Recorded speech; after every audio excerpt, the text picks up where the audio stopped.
Hi, everybody. Welcome to Kindred Skulls. I'm Matt Freese. I'm here with my co-host Nick Olson. It feels like we were just doing this yesterday. There's been such a flurry of activity when we kind of previewed free agency, right? There's been such a flurry of activity since that time. It's kind of a whirlwind. And technically, the best part is none of it's real. We could wake up tomorrow and all of this is a lie, and absolutely none of it is true. I mean that's not how it's going to happen. But how you feeling, Nick? Yeah, tomorrow's the official start of the league year, so I'm excited to see what new deals actually transpire once teams are able to talk to each other tomorrow. No, I'm good. It's yeah, crazy. I mean, we got a new quarterback. We lost Danielle Hunter, franchise legend. We swapped him for two new starting edge rushers. We signed a starting linebacker. I mean, Brian Flores has a completely new defense entirely in his image. We have a new running back who's really good and exciting. So there's like a lot, a lot to get into here. Like the Vikings have been probably more active than anybody. I mean, I feel bad for like my Cowboys friends who have done nothing. Meanwhile, the Vikings have been done like there's like five guys they've signed for like big dollar signs. So excited to get into it, both the additions, the losses, and what it all means for the Vikings going forward with you, Matt. Yeah, it's a weird combo because historically, I almost thought teams tended to overpay very early on in like the tampering window at the early stages of free agency. But honestly, it's like every single big name is almost off the board. So if you want to be really active in the free agency period, you just kind of have to be active immediately. Obviously, the big talker and the number one news point, right, is Kirk Cousins will no longer be a Minnesota Viking. It sounds like he has agreed to a deal with the Atlanta Falcons. 4 years, $180 million. I saw $185 million. I don't know. The exact, dollar amounts of these deals aren't necessarily always real. What is real for Kirk Cousins is $100 million guaranteed. 9 digits of guaranteed money in that contract. Now, if you look at it, right, so it's $90 million guaranteed in the first 2 years, and then at $10 million in the third year for a little bit of an incentive to keep him past that year three. But really, it's a $45 million a year contract for 2 years at its base. Um, Kirk is something we were talking about, and I think if the I don't know if the Vikings were willing to do 2 years, $90 million full guaranteed. He also got a no trade clause from that, and we talked about that on Friday, where that kind of complicates things. But I think we were both on the same page as well, where we said, look, our number one option is to bring Kirk back and draft a rookie quarterback, but number two, so basically we need the Vikings to draft a rookie quarterback. So if Kirk walking means the Vikings enable themselves to draft a rookie quarterback by not committing to Kirk for 3+ seasons, right? Or even really 2+ seasons as a starter.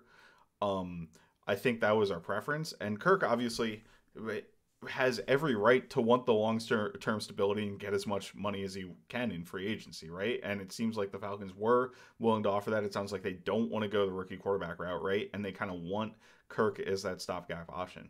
So I'm fine with the Vikings not kind of trying to match that offer and moving on from him. Just in general, how do you feel about it? Yeah, same way. Like, no, don't get me wrong. We talked about Kirk and we both kind of said it would be nice to have Kirk around to mentor a rookie starting quarterback, but we do want to have a rookie starting quarterback and have that be sooner rather than later. And the Falcons, by the structure of this deal, Kirk is their guy for the foreseeable future. Like they can, in theory, get out of it in year three, but I think Kirk is going to retire a Falcon, and that's kind of what this contract is saying. Yeah. You don't give a guy $100 million guaranteed and say like, okay, now we're going to go look for a rookie quarterback. Like you give out that many zeros on the contract, and he's your guy. So I have zero regrets about the Vikings moving on from him. If that was what they were going to have to pay, I would have felt very bad if the Vikings gave Kirk Cousins $100 million guaranteed.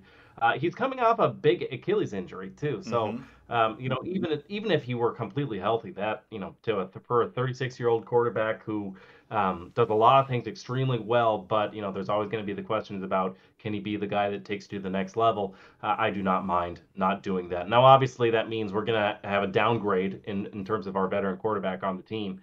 But we're also seeing, like we talked about yesterday, like there's all these pieces in motion and what happens Yep. with Cousins, what happens with Hunter will set up what kind of the future of this franchise is going to be. And it looks like they're really going like the full, I'm not going to say rebuild, but the team is going to look completely different in terms of who they're building around. They're no longer building around Kirk Cousins and Danielle Hunter.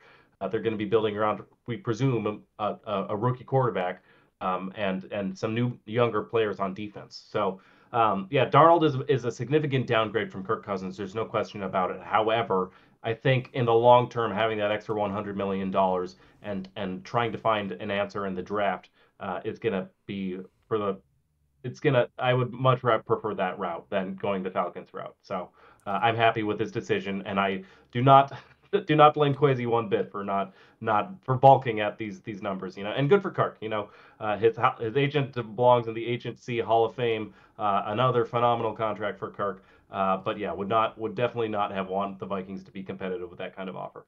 Yeah, he's maximized his value every step of the way, right? And look, he was a very good quarterback for the Minnesota Vikings. I won't say he was a great quarterback because I don't think he rose to the level of greatness, right? He was a high quality quarterback. He's at minimum, fringe top 10 starter like every single season in the NFL, but he never rose to the level of elite quarterback. And when he came into the Minnesota Vikings, right, the expectation was that they were going to be competing for Super Bowls with Kirk Cousins because they got to the NFC Championship game with Keenum. Now, draft woes, a whole bunch of other reasons that aren't necessarily Kirk's fault are a big part of the reason they didn't make it. But at the same time, Kirk never overcame those flaws. So I think after 6 full seasons, or 6.5 or 5.5 seasons, this one unfortunately shortened by injury because he was playing really, really well before he got injured. At this point, at Kirk's age, with the injury questions, with the Vikings' position in the draft, which we're not going to be able to get back to if Kirk's healthy and starting for a full season, that's another concern there. I do think it's time to move on ultimately. And maybe we can eulogize Kirk Cousins at a later date, but we've got a lot to cover here, so we're going to move on from there. Obviously, the next biggest talking point among Vikings fandom, because everything in football revolves around the QB, is the addition of Sam Darnold as the quarterback. This is pretty clearly a stopgap option for me. It's 1 year up to 10 million, right, is the quote. I don't have any more updated numbers than that. I don't think you've seen anything. I haven't seen anything come throughout the course of the day. Maybe I missed heard it. 9 million was the base. 9 million was 1 the million base. is $1 million in incentives. That's clearly a backup quarterback contract, no matter what a certain Vikings fantasy analyst on Twitter might say about $10 million not being backup quarterback money. The difference between Sam Darnold's contract and Kirk Cousins' contract in terms of average per year is literally more than any single NFL player is getting paid, right? Joey Bosa is getting paid just under $35 million a year to play football. I'm sorry, Nick Bosa, obviously. And, we expect a Justin Jefferson contract to come into the $35 million range. But literally the difference between those two contracts is Justin Jefferson. So it's very obviously not starting money for Sam Darnold. He is a stopgap or a reclamation project. I would call it more even than a stopgap option. Somebody who you hope you can get good play out of, but you're not going to completely embarrass yourself, if you put him on the field for a few weeks while you draft a rookie and you're trying to get that rookie ready. So that's kind of how I view Sam Darnold. Obviously, like I've never really loved Sam Darnold as a prospect. I didn't think he was one of the top quarterbacks in that 2017 draft. Now, I also thought Josh Allen was worse than him that year, so you can be, right on some things and wrong on other things. But I thought he was overdrafted. I didn't quite see what other people saw in him, and it bared out. Now, he's been in horrible situations throughout his career, right? He's been with the Jets. They're just a quarterback nightmare if you go there. The Carolina Panthers under Matt Rule, right? That's not exactly the most fostering attitude, especially under David Tepper's ownership as well, right? With what we're seeing with Bryce Young. So I suppose there is a hope that he could improve and maybe get to the level of a quality starter, but that's not my expectation at all. My expectation is this is like the Vikings are like, all right, we need to decide somebody, and then we're going to make a big move for a quarterback in the draft. Yeah, this is clearly 1 year, up to $10 million. That's a little bit less than Jacoby or Gardner Minshew, a little bit more than Jacoby Brissett. It's kind of in that veteran 1 year deal. Maybe he plays for a few games and you see if the rookie can take the reins at some point. Is he? I guess I don't hate it in terms of the problem is now that you move on from Kirk, you're stuck with like the Jacoby Brissetts and the Gardner Minshews of the world. Darnold, he is still young. What is he? 25, 26? That's He kind of is crazy 26. He will be 27 by the time the season starts. He is, Yeah. as of right now, the same age as Hendon Hooker. That won't be true in like a month, but But yeah, but so there's I'm not gonna say there's like upside here because I think we kind of by this time, 5 years into the NFL, what you see is what you get with the quarterback. At the same time, he does have significant arm talent. There's a reason he was drafted so highly, hmm both in terms of the velocity, but I think also more in terms of his ability to like adjust arm angles. He's got decent footwork, and he will wow you occasionally with like incredible throws. The problem is like he will also wow you with incredible throws in the other way, yes, like incredibly bad throws, or what are you doing here? incredulous throws, really. Exactly. Just a very inconsistent player. I get some encouragement by the fact that he seemed to do well in the 49ers system last year. He put out some decent tape, better than certainly what we saw with the Panthers or the Jets. And he was able to beat out, not that, it means a lot, but Trey Lance. He was able to beat out Trey Lance for the backup job. Granted, he wasn't able to beat out Brock Purdy, so we know he's not as good as Brock Purdy. Brock Purdy's not a world beater, so well, depending on your thoughts, some people are very high on him. I don't think he's a top 10 quarterback or anything.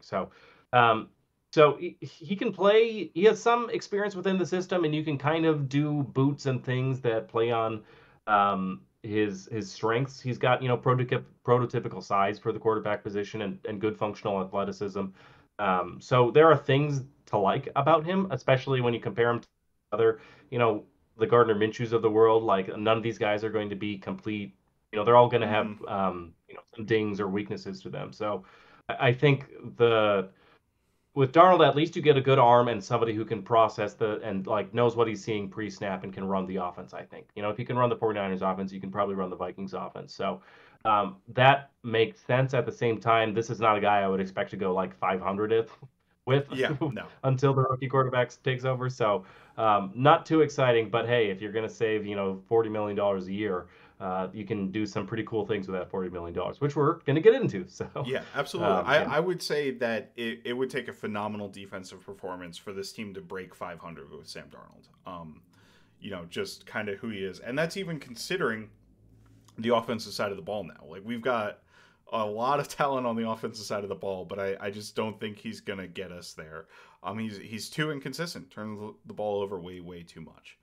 So, flipping on to the saddest news for me, right? Probably my favorite player on the Vikings well, it was Kendricks, and this past year it was probably Hunter.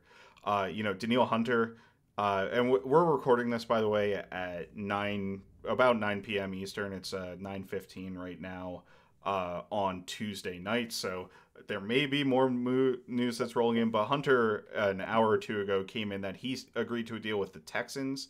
2 years, $49 million, $48 million of which is guaranteed. I don't really know what they're saving by not guaranteeing that last $1 million, but and maybe it's an incentive-based thing, right, where it's not part of his base salary. But a really impressive deal for Hunter, right? $24.5 million a year. That's great edge rusher money. I believe the PFF projection was 22.5, so he beat that projection. And Brad Spielberger was on the money with a player we'll talk about in a little bit in terms of Jonathan Greenard in terms of his projection. So I think that's a win for Hunter. I would say I'm definitely a little bit disappointed that the Vikings didn't want to do this deal, but in the context of the Greenard signing, like, you talk about it and it makes sense. We also talked about this on Saturday, right? Like, if you are looking at Danielle Hunter, and we talked about it because of the Seth Walder tweet, and it's really funny that it turned out this way, that the Vikings and Texans are literally swapping their edge rushers, right? And it's just really kind of a funny circumstance overall. But Hunter, more expensive than Greenard. We both agreed that even if you're paying a little bit more of a premium, I think he's a better player right now and will be a better player over the length of this 2 years, where it would have been worth it for the Vikings to kind of pay that premium to retain him. But I also get it from the perspective of wanting to get younger on the defense, right? Hunter, 29, he'll be 30 in I think his birthday is in late October or something like that. And then Greenard is 26 right now. He'll be 27 by the time the season starts, right? So you get 3 years difference. Your hope is that you're getting an ascending Greenard, right? Which is what he is. He had by far his best season last year. He wasn't particularly impressive in his first 3 years in the league. But and you're moving on from potentially descending Hunter as he gets into his 30s, right? I do think he's around Hunter's around his peak at this point in time, right? So that's clearly the bet the Vikings are making. I think it would have made sense to retain Hunter for that price point, but also the Vikings are getting away by getting Greenard under contract for 4 years and guaranteeing him less money overall than what Hunter got through 2 years. So and most contracts are really only guaranteed for the through the first 2 years, so it's not that much of a shock, I guess, but it is kind of an interesting dichotomy when you compare the two directly. Yeah, I mean, Hunter is definitely a better pass rusher, despite what pass rush win might tell you. I mean, Hunter is just he's a top 10 edge rusher. I don't think Greenard is. And so it sucks to kind of pinch pennies over somebody who is a Vikings legend, and one of the best pass rushers that we've seen over the last 10 years. And so to lose out on him and downgrade at the position kind of sucks. At the same time, I can completely understand where Kwesi and the front office is coming from here. I mean, look, Sam Darnold right now is the quarterback. Do you want to be investing $50 million guaranteed to edge rusher turning 30, who comes with some big injury question marks that are only going to get bigger as he gets Mm-hmm. older? That's kind of I understand why they want to sign somebody who's 26, right? He'll be 27 by the time the season starts, but Grenard's a lot younger than Hunter. I mean, it's just kind of ascending into his prime. He's coming off a breakout season for the Texans a little bit. But, I watched a few games of Greenard's to get a sense of who he is. And there is a lot to like about him. Like I said, I don't think you're getting a Pro Bowl necessarily edge defender. Obviously, he could still take a leap forward if he continues his upwards trajectory. But two things really pop out of him. One, he is a very good snap timer. He's got good get off, but especially he's very good at as soon as the ball is snapped, he is immediately off the line of Mm-hmm. scrimmage. And actually, that's an interesting contrast with Danielle Hunter, who I think he was kind of like a built-in a lab football player. One knock I have on him, he was slow. He had a slow get off. He was not the best snap timer. Greenard is the exact opposite. And by the way, that's why you see why Hunter has like a bad pass rush win rate and Greenard does not, because Greenard pass rush win rate cuts off the clock at 2.5 seconds, and Greenard gets there quickly a lot of the time because he's so good at timing the snap, and Hunter is not. So Yep. those milliseconds count actually as a pass rusher. It's actually an interesting. I think pass rush win rate is a useful stat if you understand its limitations. So he's a really good snap timer. By the way, he also gets called for offsides and and encroachment and stuff because he tries to time it too well So it's sometimes kind of too. more of an Everson Griffin style of rush at that point. Exactly.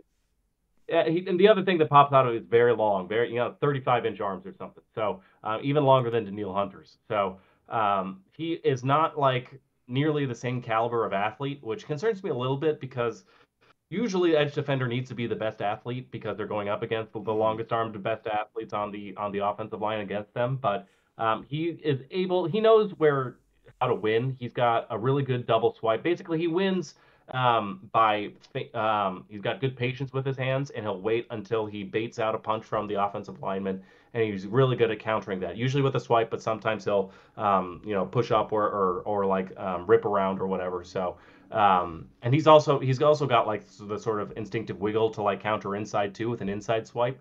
And he's got a really good bull rush and long arm as well. So he's able to transition that initial first step into good speed to power. And he's a high motor guy. He's gap sound in the run game. So he's a good player. And a lot of the advanced stats seem to really love him. Like sixth best pass rush win rate. The only guys who had a better pass rush win rate were Micah Parsons, Myles Garrett, Will Anderson, T.J. Watt, and Jadeveon Clowney randomly in the group of those other four elite pass rushers. And he had the third highest run stop percentage per next gen stats. So there's some reasons to really buy into him as like an ascending player. I think there's also a reason why the Texans were willing to let him move on and sign Yep. Hunter while they're in like this win now mode with this rookie quarterback that they've got who's very good. So there's reasons to like him. I do still think it's a downgrade. And also, by the way, he comes with a lot of injury concerns. He's never played a full season in the NFL. Last year, he missed a couple games with a tweaked ankle. In 2022, he missed half the games in the year with a calf injury on IR.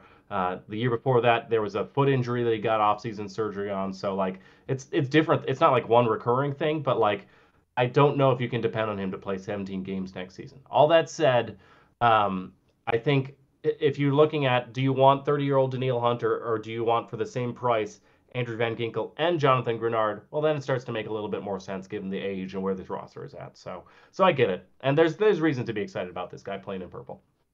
Yeah, no, absolutely. I think there's a lot of good reason to be excited about him. The hard part is when you compare him directly to Neil Hunter, right? I think if we're not making a comparison to Hunter, he's actually a very exciting young player, right? Who has a lot of good things that you profiled there. The problem is, and I just pulled it up because I was curious. I have 100 and I searched for Hunter. I have 107 video hits from 2023 of Danielle Hunter plays.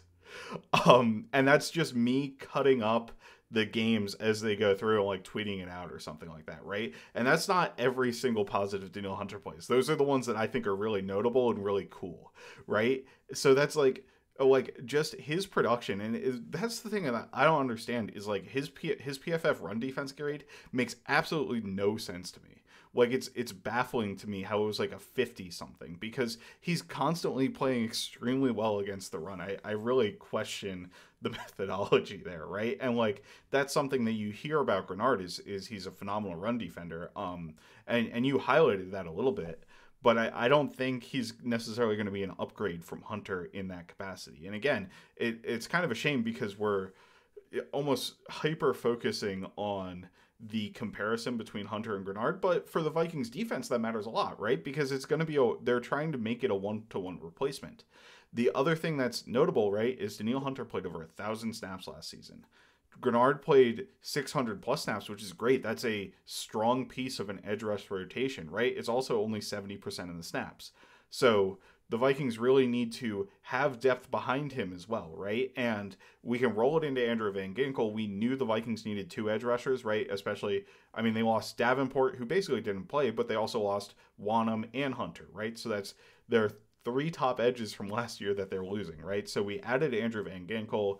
He is, was drafted by Brian Flores when Brian Flores was the head coach in Miami, played the specific role that he's going to play with the Vikings in Miami. He's going to where Greenard's going to replace Danielle Hunter, Van Ginkel is going to replace what Wanham was doing for most of the season, and I believe he's going to be better than it, right? I got a little bit of exposure to Van Ginkel just from watching Flores defense stuff last year. Obviously, I wasn't studying him specifically, but he is a undersized edge rusher, right? He's in the 240-pound range, but that undersized is because he has a big flexibility to play in coverage, and he's played like legit off-ball linebacker at times for the Dolphins as well.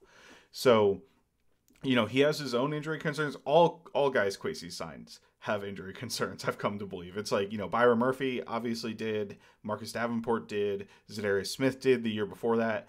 All 4 guys that we signed this year have had injury issues in their past. Cashman missed a couple games last year as well. We'll get to him in a little bit. So, Van Ginkel broke his foot in the Week 17 game this year. I don't think that's a long-term issue, but I believe he also had a season-ending injury in 2022, if I'm not mistaken. So, I really like the Van Ginkel signing. By the way, it's 2 years, $20 million is the official reporting, $14 million guaranteed. I don't know. The thing with all these numbers, right, is a lot of times the reports come out from the agents initially, so that even the total value is inflated of these contracts, right? And we don't learn what the actual total value of the contract is until a couple months later when it shows up on Over to the Cap because they get access to the actual text of the contract, right? So we're just going off of the reporting right now. The one of the things I find really interesting about Van Ginkel, and it's a very Viking specific thing, is he was a free agent last year. And I know they had injury issues and that sort of thing, but the Dolphins got him for like $2 or $3 million, right? And now, after a phenomenal season under the Vic Fangio defense, right? So they switched defensive schemes in 2022. They kept Josh Boyer, who was Flores' defensive coordinator, as their defensive coordinator. He was the play caller. They played a very similar scheme to what Flores does, right? Van Ginkel, I think he did have injury issues. I don't remember exactly what it was off the top of my head, but he doesn't play as well. He doesn't get a large free agent contract. He's not something the Vikings seem interested in bringing in. And then all of a sudden he has kind of this renaissance and does play extremely well for 1 year under Vic Fangio, under a different style of defense, and now the Vikings are interested in bringing him in. And the familiarity with Flores is great. I think he has a very clearly defined role in this Flores defense. I think it'll work very well. But that dichotomy gives me a little bit of a question, like, what changed from this year to last year that we were able to do it? Was it just he came back healthy from the injury and we weren't sure last year or something like that? I'd be really interested to know what changed. He's a really interesting guy to watch, Yeah. and just kind of his career has been interesting to follow because, like Brugler had an undrafted free agent grade on him coming out of college, just because like he's got some athleticism to him, but he doesn't really look the part at all. And even like the past few years, like um, he's a guy where it's kind of you have to know what you're doing with him because he's at 240 pounds. He's really more like an off-ball linebacker Yep. in terms of size, but he's really effective as a pass rusher, and he certainly has the athleticism. And he's not like he has decent length in terms of his arm length to like win as a pass rusher with a long arm or whatever. So he can get locked out by some of the longer offensive tackles. I saw that on film, but like he's a legit. Don't like think of this guy as an off-ball line. He's an edge rusher. So but he just doesn't really look the part in kind of like a Hercules Mataafa kind of way. I think that's going to be a question mark with him, and I think that kind of limits his value. But like for the film I saw, I really like this is a really, really exciting signing to me because he was really good last year. Like just flat up, like no qualifications. Like he was a really, really good player and a really good pass rusher. He had the seventh best grade among starting edge defenders last year, and the seventh best pass rush grade among starting edge defenders. That's behind Garrett, Bosa, Nick Bosa, Parsons, T.J. Watt, Trey Hendrickson, and I think Hutchinson or Khalil Mack. So he was really, really like blue chip Yeah. level pass rush. And obviously PFF is going to inflate things a little bit. There's a reason he's only getting $10 million a year, but like he was a really effective pass rusher. He wins with, he's got a really good first step, not quite as good as Greenard's, who's like just elite at, as soon Mm. as the ball, like he moves simultaneously with the snap. He's just some guys are really good at that. They're really able to watch like for the ticks or whatever, like the quarterback hitching his knee up or whatever, and they just know when to go. But Van Ginkel's not quite that level, but a really good first step. He's a much better athlete than Greenard is. Which not Greenard isn't a bad athlete, but he's like an average athlete. Van Ginkel's like a very Yeah. good athlete. He's very, very twitched up and a very, very high motor player. He kind of has that Ivan Pate little gremlin to him. He's like always playing with his hair on fire. He plays a lot out of a 2 point stance, and he's very explosive out of his 2 point stance, standing up. Um, and he's got a good variety of moves. I saw a really effective spin move from him. He likes to win with like the outside swipe or the outside rip. He can win to the outside. He's got good bend. So he likes to, kind of rush straight up the arc and then bend to the quarterback. He can bull rush despite, not being the biggest guy in the world. He has a long arm. He has got some inside counter moves which pair well with his twitch. He's really good on stunts because of how like he's got kind of a very, very good change of speed, change of acceleration, deceleration to him. He's a very fluid player. And all that really comes into handy when he plays in coverage too. I mean, the Dolphins last year, they would play him at like slot cornerback and he would Yep. line up over the number two and buzz to the flat or whatever. So he's it's like an interesting kind of wild card player. Where yes, he's primarily an edge defender, but you can do some pretty tricky things with him too. Where you can line him up kind of wherever, you can drop him back Hmm. into coverage. I mean, I saw him cover Jake Ferguson and smother him on a wheel route upfield. He's fast enough to carry guys in coverage. So I don't know, just pairing that kind of player again with Brian Flores to me, that's really exciting because he's a really interesting chess piece. And even if you don't want to use him as a chess piece, I think he's an awesome secondary pass rusher. I mean, like leaps and bounds better than DJ Wanham, who was impressive in bursts as a rotational guy for the Vikings. But this is like a really good secondary pass rusher.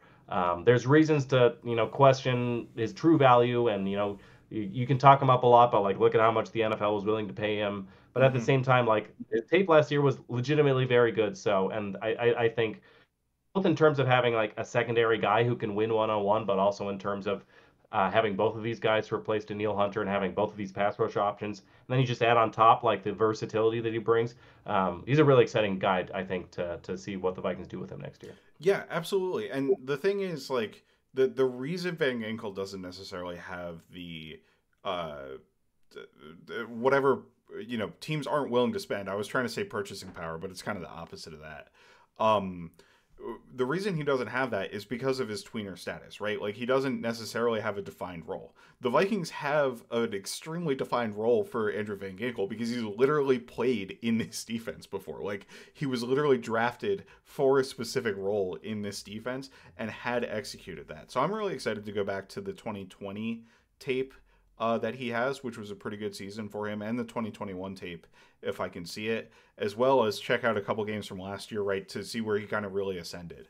One of the things with him is he was an older prospect coming out in 2019, so he is going to be 29 to start the season, but it's only a 2-year deal, right? So it might be a little bit of a stopgap option where we still need to think about somebody long term for that position, right? But I do really like it for a short term answer at the position. So let's flip it over to Blake Cashman, Minnesota native. By the way, Andrew Van Ginkel from Iowa, I think initially a Vikings fan. So, we got kind of two guys who grew up in Vikings territory here signing. Cashman obviously also played with Greenard on the Texans. He was originally drafted by the Jets. We signed him for 3 years with $25.5 million max on the contract is the language I've seen. So that indicates to me that it's actually less than 25.5, right? And that's incentive based to get up there.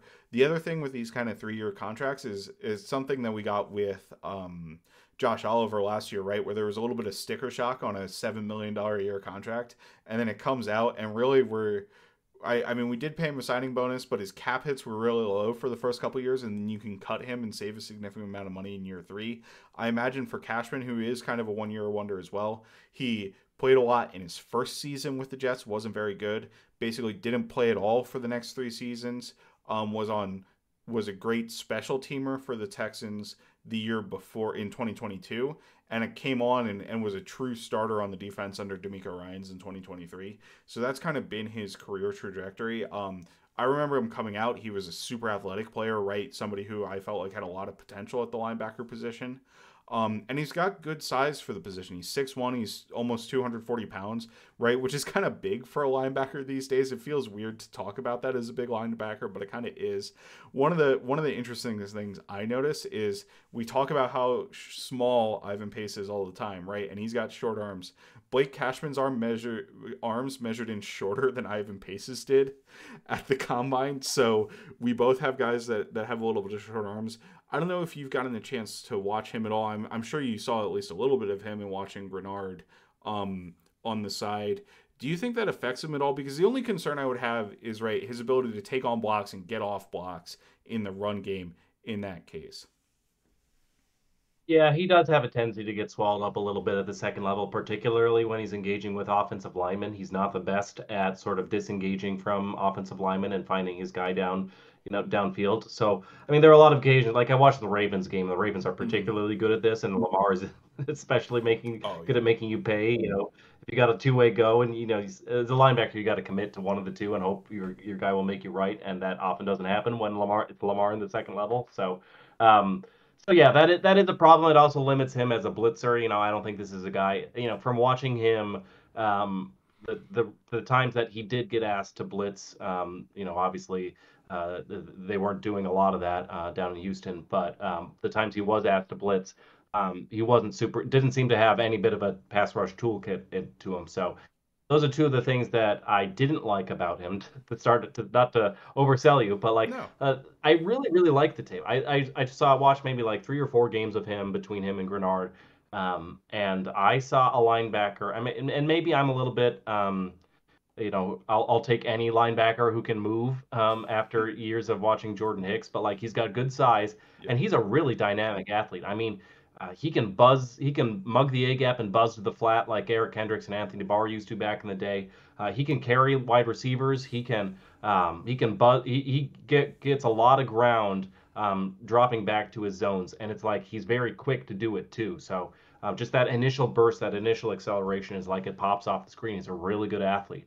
So that's exciting because those intermediate parts of the zones of the field. That's a part where it's a quarterback's pick on it a lot these days, And I think Brian Flores' zone drops can ask linebackers who are capable of doing it to do a lot there. And I think, especially in the latter half of the season, Jordan Hicks got picked on a little bit in coverage because he didn't have the athleticism to drop back into his spot drop zones very quickly. I think Cashman can. And I think Cashman, being such a versatile athlete, also allows you to do a lot of interesting things at the line of scrimmage. You can put him into creepers. You can make him look like he's going to blitz. You can blitz with him. You can put him on the line, but still have him be like a typical spot drop zone in the hook zone or whatever, and he can drop back to it no problem. He can robot and carry guys upfield.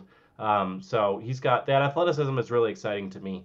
I guess the other problem with him is he's got probably the biggest injury history of any of these guys.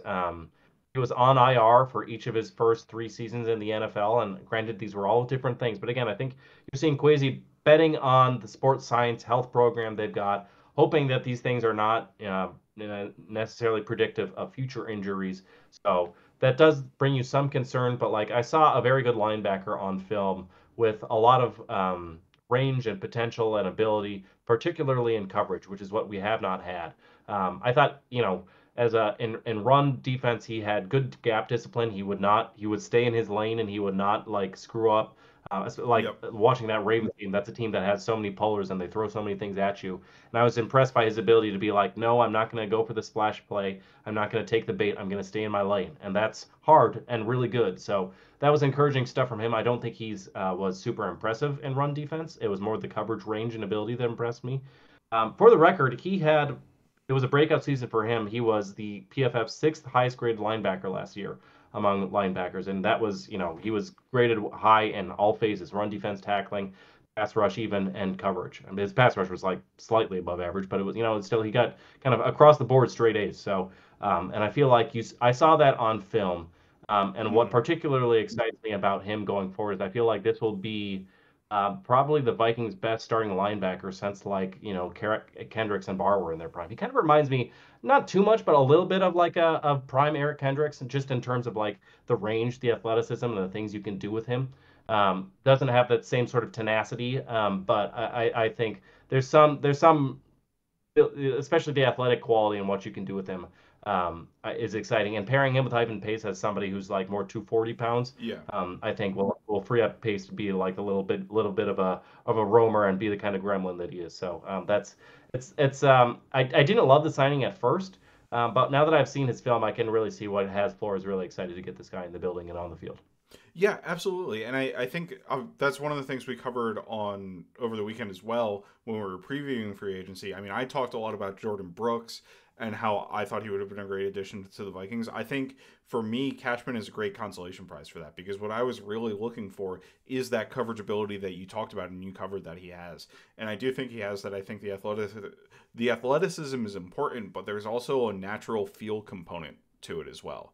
Like Ivan Pace, I think, has the athleticism, but he hasn't had the practice in coverage really to gain that feel for the coverage and excel in that area, right? So for Cashman to already have that, I think is really critical for the Vikings here, because we needed a linebacker who can cover. We were getting picked apart over the middle of the field on the underneath zones with our linebackers last year, right, up towards the end of the year. I mean, part of it was on the secondary level, right, with the secondary players, but it was also at the linebacker level as well. So I'm excited to see what they're able to do in that area. The final big free agent signing so far for the Vikings, at least, is one that does not count against their compensatory formula, which I think they have everything canceled out. So they'll need a guy like KJ Osborne to get signed to a comp-worthy contract to be able to, actually get the third-round picks that they are slated to get from like a Cousins and a Hunter.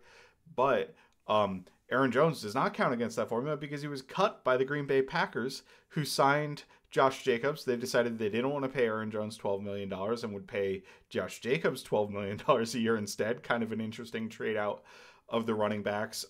As soon as Aaron Jones got cut, I was like all over this, right? Saquon had already gone. Josh Jacobs obviously was the impetus for him being cut. But even a lot of the lesser running backs we talked about, like Zach Moss, and Antonio Gibson, even Tony Pollard, DeAndre Swift were all off the market, right? The running backs seem to go pretty fast in this market. So the Vikings appeared to jump right on it. And there were people talking right away about how the Vikings were a potential landing spot for Aaron Jones. So they got the deal done, it seems like 1 year, $6 million base with up to $7 million in incentives. It sounds like the Packers wanted to go 4 million with two extra $1 million incentives, so almost an upside of $6 million. So the Vikings beat that by $1 million at least. And I'm excited about this. Also, a significant injury history with Aaron Jones, right? He missed a lot of time due to injury, but when he's on the football field and healthy, he's a phenomenal player. He's one of the best outside zone runners in the NFL, in my opinion. Like, he is a top 3 to me outside zone runner in the NFL, and I don't say that lightly. Like, he is absolutely incredible. His ability to CMC, Henry, and Jones. Those are your three. CMC, Henry, and Jones. Yeah, I would say.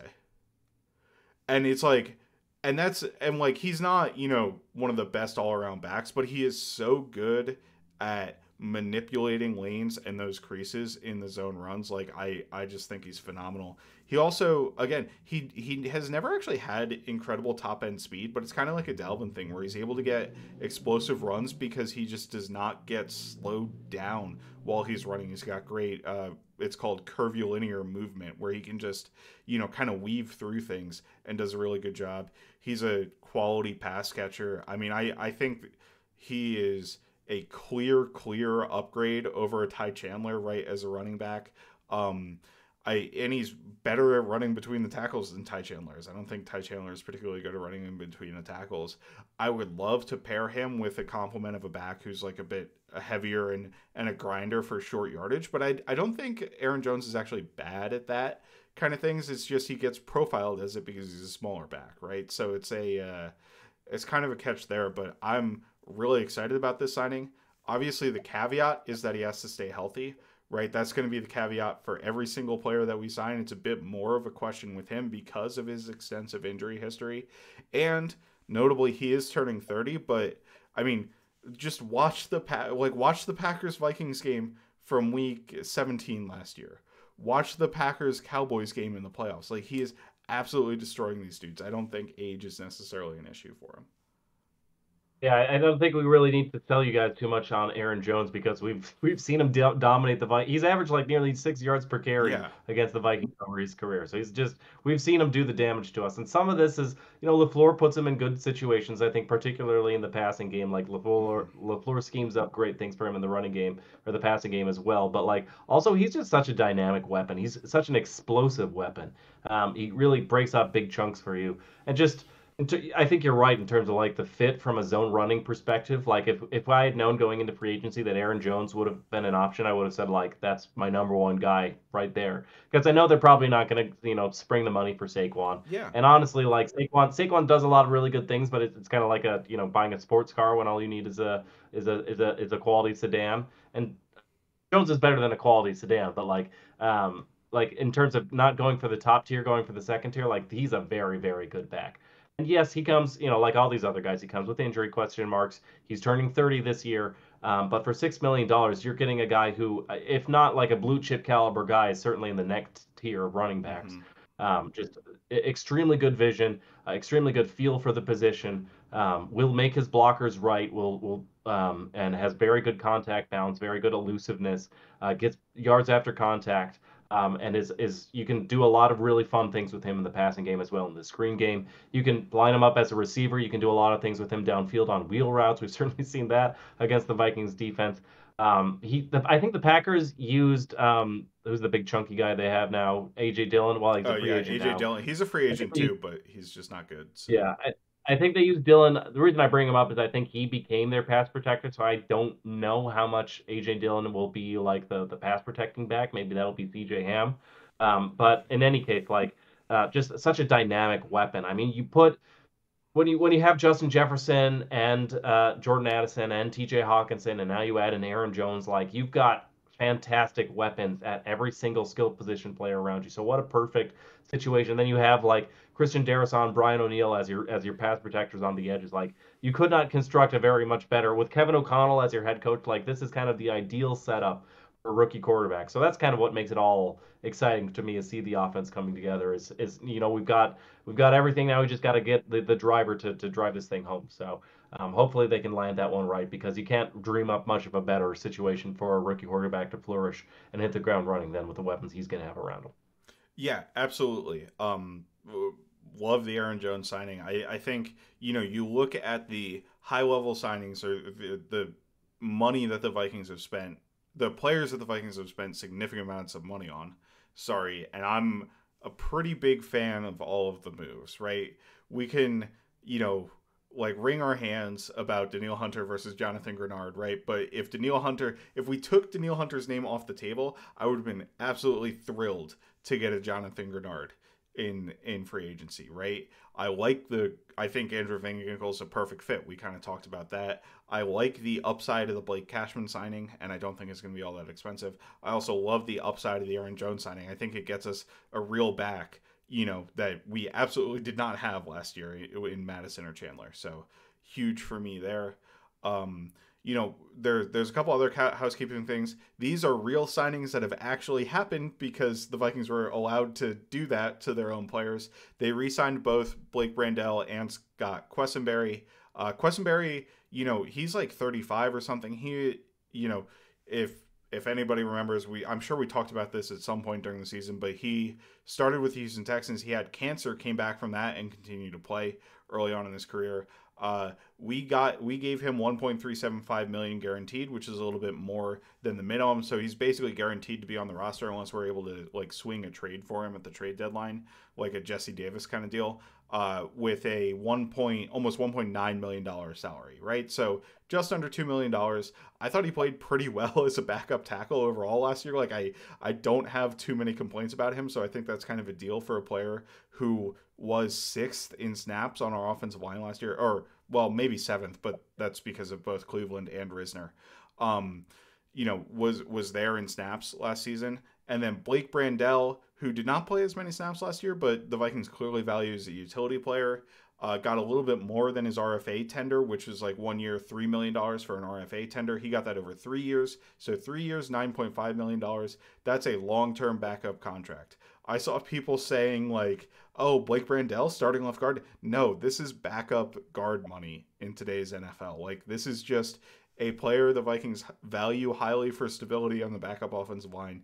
It's a position that's injury prone. Brandel has played both tackle and guard in his career. I think it's a good value for him. It's like, I'm glad he gets paid money and gets the $4.7 million guaranteed, right? Because it's kind of hard to carve a career as a backup lineman. But I'm also glad for the Vikings because I think they got a value on somebody who I feel comfortable with stepping in if they need him to. Yeah. And to be honest, with some of the guard money that's getting thrown around these days, I would not be surprised if the Vikings were priced out of bringing Reisner back. So I agree with you. The Brandel contract right now looks to me like backup money. At the same time, I think when Reisner signed last year, we looked at it as backup money, and he became the starter too. So, and then David Quessenberry or David, I think Scott's his brother. Oh, I'm sorry. But I completely beefed you're that. good. No, you're good. But the Vikings Quessenberry he was a good swing tackle, and I'm happy to have him back, especially for close to vet minimum. Yeah, Solid depth. our Quessenberry is the one that had cancer. I do know that. I might not remember the first name. Uh, but no, so we also had a couple more re-signings, it seems like. Brandon Powell, the details aren't out on that yet. It's a 1-year deal. And Johnny Mundt, that's $2 million with 750 signing bonus. I don't know if there's any guarantees on the salary, but I can't imagine Johnny Mundt not being on the roster this year, so he's probably going to get the $2 million pretty much no matter what. And Mundt makes all the sense in the world as somebody who I think was our leading receiver at tight end. He and Oliver basically split the catches at tight end once Hawkinson got hurt last year, right? So it'll be the Mundt and Oliver show, I imagine, for the beginning of the season until Hawkinson's back healthy, and I'm perfectly happy with that. I think he is a quality third tight end. I know Kevin O'Connell called him the best third tight end in the league or something a little silly like that, but he's a okay blocker. He can catch the ball and run after the catch. He's not somebody who's going to drop the ball. he's not going to create the separation, or he's not going to be a TJ Hawkinson ever, right? Which is why we paid TJ Hawkinson what we did. But as a replacement while we're waiting for TJ Hawkinson to get back, I think it's entirely valid to do that. And I also love the Brandon Powell signing. I thought he was a revelation in terms of wide receiver depth for us last year, right? Like he was our wide receiver 4 or 5. You know, it was like, is he even going to make the roster? He overtakes Rager. I thought both of them had a pretty good camp. And really, he kind of outperformed, he definitely outperformed Jalen Naylor, right? Who's our other receiver on the roster right now. Some might argue he outperformed KJ Osborne. I think KJ Osborne's still a solid football player, right? But he's also our starting punt returner. So we've got that figured out as well. So a couple of nice re-signings there. Yeah, Powell's particularly, it's cool to see him rewarded. I mean, we knew he came along, I think, from the Rams originally, but like, yeah, I think he kind of broke out and earned the snaps that he was getting with the Vikings and kind of went up the depth chart. It does look like we're probably gonna let KJ Osborne walk, which kind of sucks because he was a good player. But like, I think Powell earned his spot as a wide receiver 3 on this team too. And I will say the nice thing about, not that it's nice to lose KJ Osborne or to lose maybe DJ Wanham, but like as we lose these guys, those guys are going to allow the Vikings to get 2 compensatory 3rd-round picks if they sign qualifying contracts, which I think they both probably will. Yeah. So I think the Vikings have like gamed the system well to set themselves up to get 2 3rd-round picks next year coming out of the comp pick formula. So yeah, but Powell's a good wide receiver. Him and I think Naylor will probably be the next guy up, and then maybe somebody they draft. It's a good wide receiver room, obviously topped by Justin Jefferson and Jordan Addison. And then yeah, I don't have a lot to add, but I do think it's worth to bring him back. He's a good tight end, good depth, and they're going to need it with Hawkinson coming off the injury. Yeah, and I mean, like, honestly, if like Gabe Davis is getting $13 million a year for the kind of production that he was able to put up, or Darnell Mooney got $13 million a year from the Falcons too, like, there's some questionable decisions being made in the wide receiver market. So I'm hoping KJ is going to be able to reach that kind of range, especially for the Vikings comp pick situation, and because I like him. I kind of like KJ Osborne. I mean, obviously, he also saved somebody from a burning car a couple of years ago, so that's kind of cool, dude. So so one item I said to Nick before this, I was going to do it at the top. I didn't. Dean Lowry got cut. That was the most obvious cut in the world to me. We saved $2 million in cap in doing so. He was bad when he was on the field last year, and then he got hurt after that. So, that's obvious. We also cut William Kwenku, who was I guess, developmental linebacker. I think he'd been with the team 2 years. And he got some snaps even, I think, last year towards the end of the year. Like, he was mostly a practice squad guy. And I believe that saved around $1 million in cap space. I don't know if that actually saved $1 million in cap space, right? Because of the top 51 rule and all that sort of stuff. But because I don't remember what his exact salary is. And now it's not on over the cap anymore because it was cut. So it's kind of one of those things. But, that is what it is there. And then we also signed a kicker. John Parker Romo, a name I had never seen before. He's a kicker. I don't know. We'll see if he's any good. Any thoughts on those 3 guys, Nick? Lowry, not surprised. Kwenku, not surprised. I'm actually the only surprise there is that we can save this much money by cutting him. I don't know why we told him he would give him this much money. Because that's kind of my thing too. It's like a special teams kind of body. Sorry if he's listening to this podcast, but certainly a far more illustrious NFL career than I could have. John Parker Romo he was the XFL's best kicker, which isn't saying much, but I think he was on the Lions practice squad this past preseason. He's got a big leg. He made a 57-yarder in the XFL. He was 17 of 19, I think, on field goals. The XFL doesn't have extra points. His misses came in the preseason. He had a couple misses last year in the preseason, including on an extra point. So I think you can profile him as big leg. Maybe not totally consistent, and so that, the Vikings have seen that before. But right now, I believe he's the only kicker on the Vikings roster, so doubt he's getting in many guarantees, but he's an interesting guy who will have a chance to run away with the job if he can sort of clean things up and become more consistent. So, interesting signing there. Yeah, no, he's the next Brandon Aubrey. I've decided, so... Let's do that. There you go. A couple other notes that I'm going through here. I think Marcus Davenport signed with the Lions on a deal with an upside of like $10 million. I think it's a $6 million base. So we talked about like, hey, it might make sense to extend him just because of the cap savings, blah blah blah. Like, he was good when he was on the field last year. I wasn't willing to go that high for Marcus Davenport just because of the major injury concerns that he has, right? Jordan Hicks, I believe, got 2 years, $8 million. I want to say from the Browns. I could be wrong on what team that was, but $4 million a year. And if I'm going down through the list of Vikings free agents here, I think that's all that I've seen that have signed elsewhere. Obviously, we already covered Kirk and Danielle. I don't know if you have anybody else off the top of your head, Nick. I think that might be it. Yeah. All right. I think that's it. So, any final thoughts before Before we we get out of break, here? Go ahead. is there anybody else you want to see them sign, or any other burning holes on the roster you think they need to address? Well, I do think they need a starting left guard, so I'd like to try to bring Risner back there. I think we kind of already talked about that last week. One of the things, people that's been kicking around is L'Jarius Sneed, right? The Vikings were very much reported to have interest in them. There's no way they don't have the cap space to do it, right? If they really want to make it work, even on an extension with him based on the contracts that they've signed so far. So I would be over the moon if we were able to do that, right? I don't want to do that and mortgage our ability to trade up for a quarterback. So sending the number 42 overall pick, right, which is our second round pick, might be a little bit difficult for me. But if it gets it done, I might be willing to do it. I'm not so sure, right? I'm kind of torn on that one.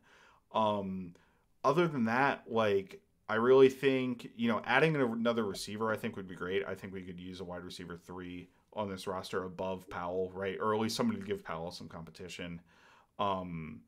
And I'm still waiting to see what happens with Harrison Smith, right? I think there will be an adjustment of some sort there. I hope it doesn't go the Aaron Jones route where he was kind of insulted to be asked to take a pay cut 2 years in a row, right? And was like, no, thank you to the Packers, and they kind of moved on from him. So it'll be interesting. But honestly, at most of the other positions, I think we're set. Maybe a pass rush upside on the defensive interior. I don't know. Yeah, I was going to ask you, like, right now the cupboard's a little bare. I've got Harrison Phillips, who's great, but he's more of a run plugger. I should say we need to make a move there. I'd be fine with just re-signing Bullard and rolling that way and trying to draft somebody. But with Wilkins gone, there's not really anybody who I think has significant, true pass rush juice on the interior. We could use another edge rusher too, frankly. Like Van Ginkel is a rotational guy you kind of talked about, but we probably could use another starter there, right? Or at least somebody to get in the mix. So yeah, or even like a 5-tech guy who can kind of bridge the gap, because both of our edge rushers now are like pretty tiny. So the problem is there just aren't that many guys who can do that. You hope like Roy takes a step. Yeah. And I would totally bring back Bullard, especially if it's like close to vet minimum, because like there's not going to be a huge difference to me between Bullard and some of these guys available on the interior defensive line free agency market, especially when you consider how much you're going to have to pay these guys. Like the only guy out there who kind of interests me is DJ Reader, and he's just like a complete run plugging nose guard. He's a really, really good one, but like you're not going to get pass rush juice right now. And I think that's because like the NFL values them too much. So Vikings would have had to pony up for Christian Wilkins, and I think they went the smart route by betting on 2 high upside guys with some youth and some juice on the outside. But yeah, I don't. That's kind of tough because like it's a glaring need when you look at the roster right now is interior pass rush, and they have nothing there. But I just don't. So, you can't fix every hole in free agency every year. So I think maybe they look to the draft for that one, or maybe they try and solve it in future years. But yeah, I don't. But it's interesting because I don't really know if there's a good solution there. Yeah, I just kind of pulled a list up of some guys. The only one that popped out to my eyes was Javon Kinlaw, right, who's coming off the 49ers. At edge rusher, like the one who popped out, and I think he's probably going to get a pretty significant contract, so it would shock me if the Vikings were able to sign it. But Chase Young really would feel like a Kwesi signing, right? Former number 2 overall pick, really high level, and kind of fell off. And he's still out there. Other than that, like a lot of the guys who are quality, have that kind of starting experience, are like older guys, right? Like a lot of the top guys on the market, I would say, are hitting that 30 range. Emmanuel Ogba is a free agent. I don't know if he's a UFA or if they actually cut him. So, he's got experience with Flores as well if they want to go with a true kind of stopgap option at this point. But yeah, really it's kind of slim pickings for me. So it might be one of those things where they just kind of roll with the status quo and look to next year to kind of really, turbocharge that room and maybe try something in the draft again this year.